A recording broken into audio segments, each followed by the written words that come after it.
안녕하십니까. 새생명교회 수요일 저녁 예배 말씀으로 함께 만나고 있습니다. 이제 크리스마스 성탄절이 바로 이제 이틀 앞으로 다가왔습니다. 오늘은 12월 23일 여러분 모두에게 성탄의 기쁨과 또 주님이 주시는 그런 성탄의 평강이 여러분 가운데 임하게 되길 간절히 소원합니다. 이번 주에 재미있는 그림하고 글을 봤어요. 거기 보니까 이렇게 나오더라고. 어떤 연세 드신 분이 내 나이에서 2020년은 빼달라고. 왜냐하면 난 올해를 충분히 사용하지 못했다고. 그렇게 이야기가 나오더라고요. 그림하고 재미있는 글이 나오더라고요. 2020년 어떻게 지나가는지 모릅니다. 근데 이제 다 연말이 다가왔습니다. 연말이 되면 사람들하고 이렇게 모이는 그런 모임이 자주 있죠. 그래서 사랑하는 사람들, 가족들, 친구들, 또 여러 가지 이제 관계된 사람들하고 모여서 옛날 같으면 연말 연시에 모임과 파티가 참 많았는데 지금은 그럴 수 없습니다. 미국에서도 LA에서도 그렇지 못하지만 한국에서도 뭐 오늘부터인가요? 5명 이상은 모이지 말라고 수도권에서는 그렇게 행정명령이 내려졌습니다. 그래서 만나고 싶고 또 함께 모이고 싶은데 그러지 못하고 이제 올해 성탄절, 연말, 연시가 이렇게 지나갈 것 같습니다. 사람들은 함께 하고 싶은 사람이 있죠, 그죠? 뭐 함께 하고 싶은 사람이 있습니다. 여러분 어떻습니까? 내가 함께 하고 싶은 사람 중에 누가 있습니까? 뭐 여러 사람이 있을 수 있죠. 근데 우리가 한번 객관적으로 한번 생각해 봐야 하는데 여러분 부자하고 가난한 사람이 있으면 여러분이 함께 하고 싶은 사람은 누굽니까? 당연히 돈이 많이 있는 부자겠죠. 예를 들면 성공한 사람과 실패한 사람이 있다 그러면 여러분 누구와 함께 있고 싶습니까? 당연히 성공한 사람이겠죠. 건강한 사람하고 병든 사람이 있으면 여러분은 누구와 함께 하겠습니까? 건강한 사람과 함께 있겠죠. 권력을 잡은 사람과 그렇지 못한 사람이 있다 그러면 여러분은 함께 하고 싶은 사람이 누굽니까? 권력을 잡은 사람이겠죠. 예전에 보면 어떤 이렇게 집에 방문하면 무슨 뭐 한국의 대통령하고 찍은 사진 뭐 이런 것들 이렇게 걸어놓은 집들이 많아요. 근데 그 대통령하고 뭐 특별한 인연이 있는 건 아닌데 뭐 무슨 관계가 있냐면 관계가 없다는 거야. 근데 어느 모임에 가서 한번 만나서 사진을 찍었다는 거야. 그러면서 그걸 아주 기념해서 아주 굉장히 소중하게 그 사진을 간직하고 어떤 사람은 뭐 갑오로 물려준다 이런 사람들까지 있어요.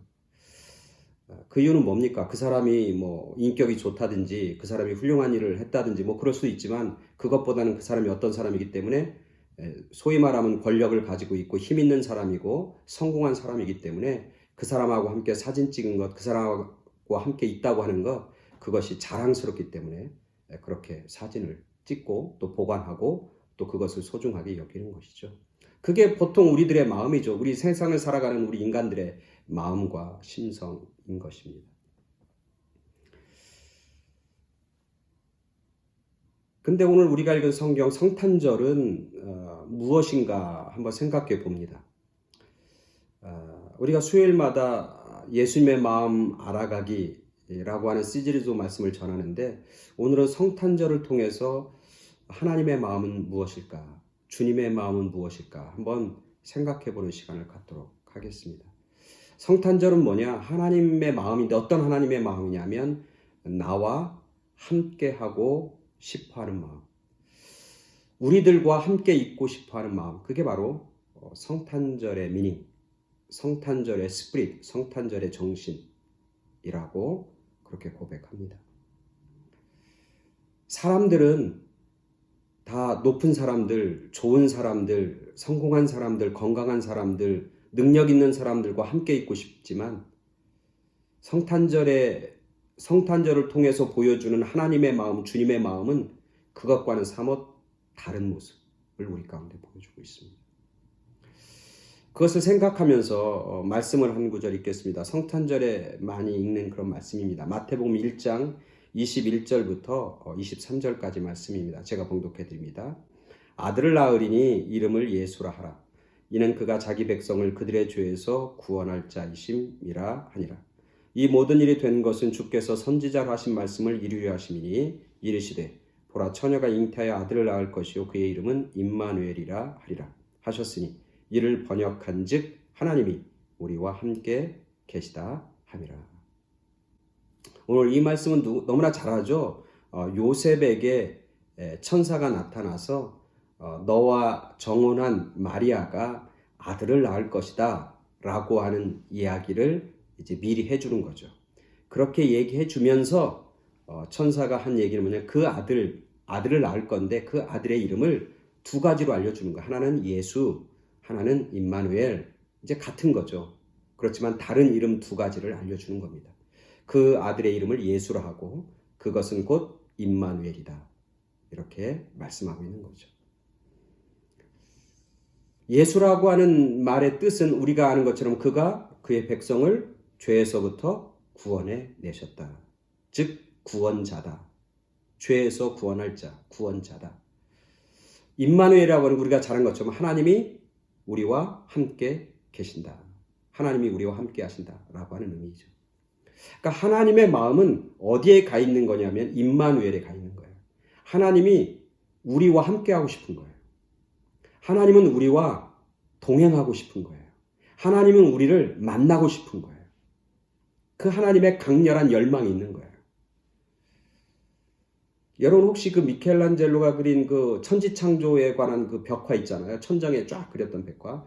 그 벽화 중에 아주 클라이막스와 같은 한 장면이 뭐냐면 하나님이 막 손을 막 간절하게 이렇게 쫙 펼치면서 누구와 이렇게 손을 맞잡고 싶어 하는 그런 모습이에요. 그리고 그 옆에 하나님을 향해서 손을 내밀고 있는 한 인간, 뭐 아담이라고 할 수도 있고 우리라고 할 수 있는데 인간이 있는데 그 사람은 그냥 손을 이렇게 내밀고 있고 여전히 여유롭게 여전히 안락한 모습으로 그냥 손만 내밀고 있어. 근데 그 손이 하나님이 간절하게 사모하는 손과 그 인간의 손이 이렇게 약간 떨어져 있는, 맞잡지 못하는 그 모습이 천지창조의 가장 핵심적인 그림 중에 하나죠. 모습이죠.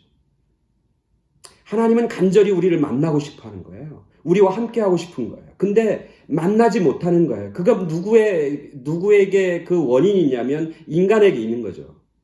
그 인간에게인데 그 인간이 하나님을 만나지 못하게 하는 각 본질과 핵심은 뭐냐면 뭐예요? 죄예요. 죄. 죄가 있어서 만나지 못하게 하는 거예요. 그리고 죄 때문에 인간들은 하나님에 대해서 멀어지려고 하고 만나지 않으려고 그러고 도망가려고 하는 모습이 우리 인간들의 본연의 모습이라고 하는 거죠. 그래서 하나님은 어떻게든 이 죄인된 인간을 만나고 싶은데 그들과 함께하고 싶은데 그들이 죄 때문에 자꾸 멀어지고 죄 때문에 만나지 않고 죄 때문에 점점 만날 수 없는 상황 속에 놓여지니까 그런 어떤 일들이 벌어지니까 오늘 성탄절에 하나님은 뭘 보내는 거냐면 자기가 스스로 인간의 몸을 입고 이 땅에 오시는 거예요. 예수님을 이 땅에 보내시는 거죠. 그래서 그 이름을 예수라 하라. 예수는 뭐예요? 죄에서 그들을 구원해 주신다. 죄의 문제가 해결이 되고 죄의 문제가 해결이 되면 뭐가 된다는 거예요? 그 다음부터는 하나님과 인간이 이제는 만나는 거예요. 함께 한다는 거예요. 그래서 오늘 성경에서 예수라 하라. 그가 죄에서 자기의 백성들을 구원할 자이심이라 라고 하시면서 그 다음에 나오는 이름이 뭐냐면 임마누엘이다. 그렇게 되면 죄의 문제가 해결이 되면 그때부터 뭐가 돼요? 하나님과 함께하는 삶, 하나님과 동행하는 삶, 하나님과 만나고 교제하는 임마누엘의 삶의 모습이 하나님과 인간 사이에 펼쳐진다. 그렇게 말씀을 전하고 있는 것이죠. 성탄절의 미닝은 바로 그거죠. 하나님이 이 땅에 오셔서 우리를 만나주시고 우리와 함께하길 원하시는 그 주님의 마음이 성탄절에 온전히 이루어졌다. 근데 참 재밌는 것은 우리들이 누구와 함께 있고 싶을 때 보면은 뭐 다 높은 사람, 잘 나가는 사람, 건강한 사람, 성공한 사람, 권력을 가진 사람 이렇잖아요. 근데 성탄절에 하나님이 사람들과 함께하고 만나는 모습을 보면 그것과는 사뭇 반대의 모습이 성경에 펼쳐지는 거죠. 첫 번째 성탄절의 모습을 보면 나오죠. 첫 번째 성탄절 모습을 보면 우리가 뭐 그 첫 번째 성탄절의 모습이 굉장히 평화롭고 영광스럽고 약간 목가적이고 뭐 그런 모습으로 이렇게 펼쳐지고 그렇게 보여지는데 사실 그 현장, 예수님이 탄생하는 그 현장을 보면 아주 낮은 곳이잖아요. 그죠? 웬만한 사람들은 다 여관에 머무는데 예수님의 어머니인 마리아와 요셉은 여관에 못 머무르고 어디에 머무는 거예요? 마구간에 머물고 있는 모습. 거기는 사람이 머무는 곳이 아니라 짐승이 머무는 곳인데 그런 곳에 머물 수밖에 없는 그런 요셉과 마리아, 그 부모님 가운데서 하나님은 탄생하신다는 거죠. 예수님은 함께하고 싶은데 어떤 곳에, 낮은 곳에 내려오셔서 사람들을 만나시고 사람들과 함께 하신다. 그리고 그곳은 뭐 깨끗할 리가 없잖아요. 그죠? 깨끗한 곳에서 나오는 것이 아니라 아무리 마구간이 깨끗해봤자 얼마나 깨끗하겠어요. 사실 더러운 곳이죠. 낮은 곳, 지저분한 곳, 더러운 곳. 그죠? 그리고 냄새나는 곳, 누추한 곳. 그런 곳에 하나님이 임하시고 하나님이 그 가운데 내려오셨다고 하는 거죠. 성탄절이 가지고 있는 의미이죠. 아니, 원래 태어나려면 좀 가문도 그렇고 태어나는 장소도 그렇고 그리고 태어난 곳에 함께 있는 사람들도 그렇고 조금 소위 말하면 잘 나가는 사람들, 뭔가 좀 내세울 것이 있는 그런 모습과 그런 장소에서 탄생하면 좀 하나님의 아들과 같은 그런 모습, 하나님이 이 땅에 오시는 모습이 좀 나을 것 같은데 그것과는 정반대예요. 파라독스, 역설이에요. 하나님이 이 땅에 오시는데 그 이 땅에 오시는 목적이 그런 곳이에요. 마구간, 그리고 거기 함께한 사람들의 모습, 그리고 태어나는 장소도 베들레헴, 그리고 하나님이 활동하시는 곳도 나사렛, 어느 것 하나 내세울 만한 것이 없고 작고 연약하고 부족하고 그리고 별반 없는, 별 볼 일 없는 곳, 그런 곳에 예수님이 임하시고 하나님이 우리들 가운데 임하셨다고 하는 거죠. 그것은 그 마구간, 베들레헴 마구간이 상징하는 것은 저는 묵상하면 그게 누구냐면, 그게 뭐냐면 나다. 내 마음, 내 삶이다. 냄새나고 추하고 더럽고 악하고 욕심이 있고 그런 우리들의 마음, 마구간과 같은 그런 냄새나는 그런 곳에, 그런 곳임에도 불구하고 하나님 그곳에 오시고 찾아오시고 그곳에 함께하여 주신다. 그게 바로 성탄절의 미닝이고 성탄절의 축복이고 은혜인 것이죠. 그럼 왜 깨끗한 곳 놔두고 지저분한 곳으로 왔을까? 왜 멋있는 곳 놔두고 누추한 곳에 왔을까?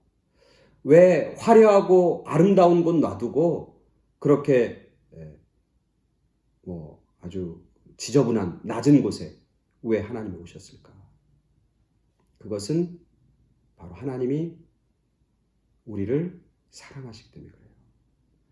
그리고 하나님은 그 사랑의 마음을 가지고 우리를 만나고 싶어 하시고 함께 하고 싶어 하기 때문에 그런 거예요.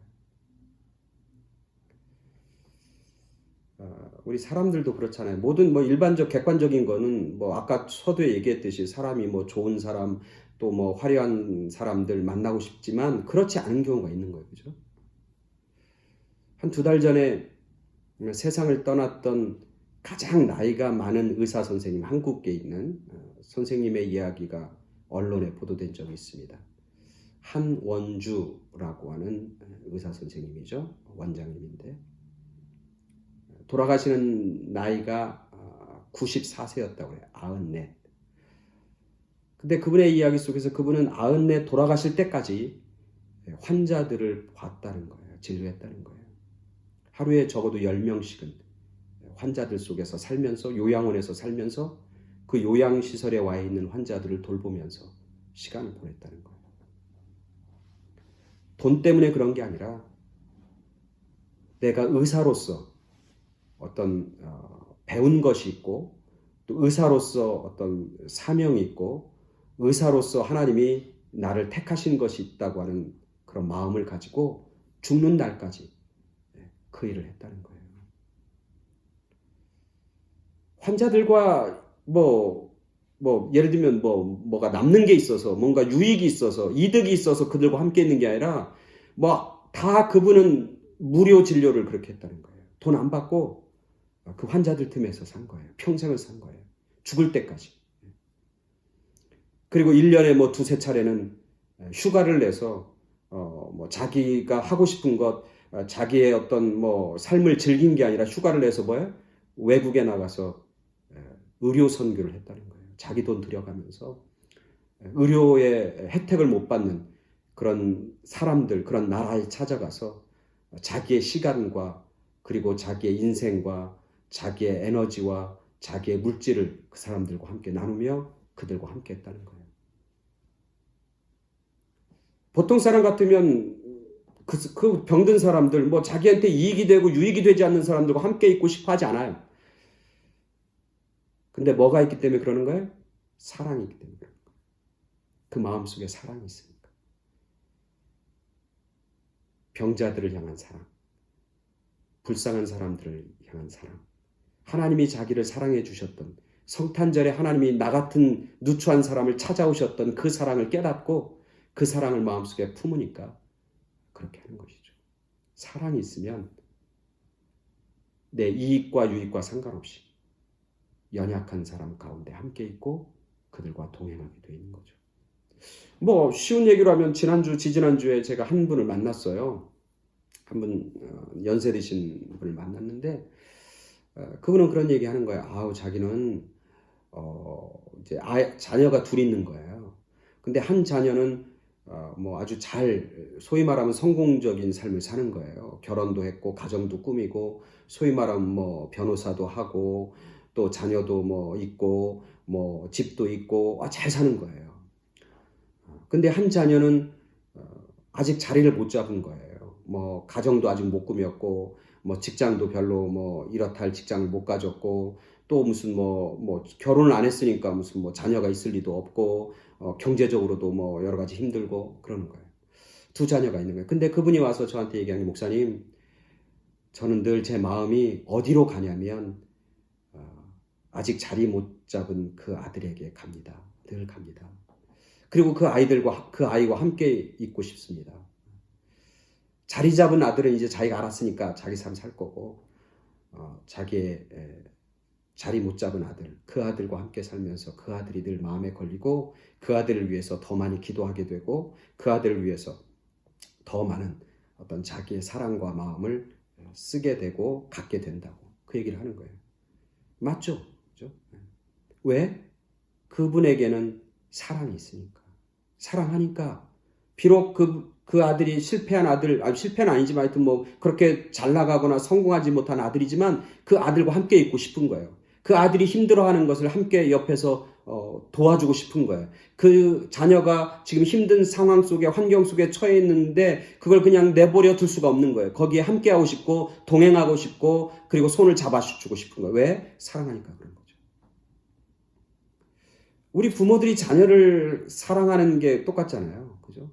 자녀들이 많잖아요. 많은 자녀 중에 정말 마음이 더 가고 더 함께하고 있고 더 마음이 가고 또 시간도 가고 또 어떻게 더 도와주고 싶은 자녀가 있잖아요. 그게 누굽니까? 힘든 자녀, 어려움에 처한 자녀. 그죠? 건강한 자녀와 병든 자녀가 있으면 부모의 마음이 어디에 가 있습니까? 누구와 함께하고 싶습니까? 병든 자녀와 함께하고 싶습니다. 성공한 자녀와 실패한 자녀가 있다고 그러면 보통 사람들은 성공한 사람과 함께 있고 싶지만 부모는, 사랑을 가진 부모는 누구와 함께 있고 싶어요? 실패한 사람과 함께 있고 싶은 거예요.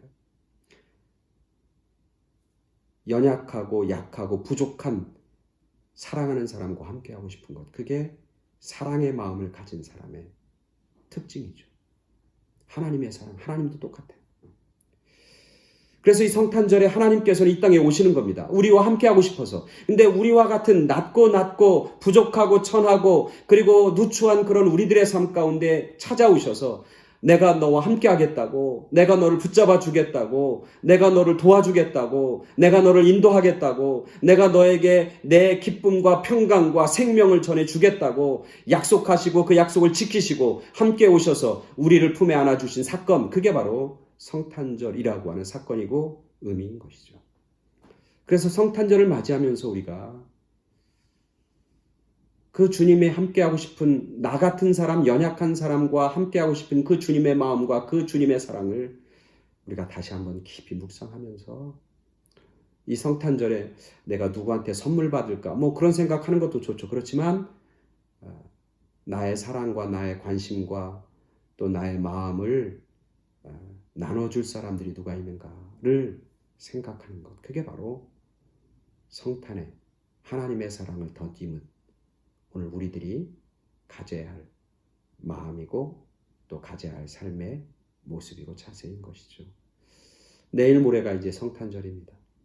여러분의 삶 가운데 정말 찾아오신 주님, 함께 하시는 주님, 그 주님을 여러분들이 가슴 깊이 고백하고 깨닫고 그리고 증거하는 그런 성탄절이 되길 간절히 바라고, 내가 너와 함께 하겠다고 하는 그 하나님의 약속이 우리의 삶의 자리자리에 이루어지고 성취되어서 하나님이 함께 하시는 곳에 생명이 있고, 함께 하시는 곳에 평강이 있고, 함께 하시는 곳에 기쁨이 있고 감사가 있고, 함께 하시는 곳에 위대한 하나님의 능력과 승리가 있다고 하는 사실을 우리가 함께 고백하며 이 성탄절에 기쁨으로 승리로 나아가는 그런 저와 여러분 모두가 되길 간절히 축원합니다.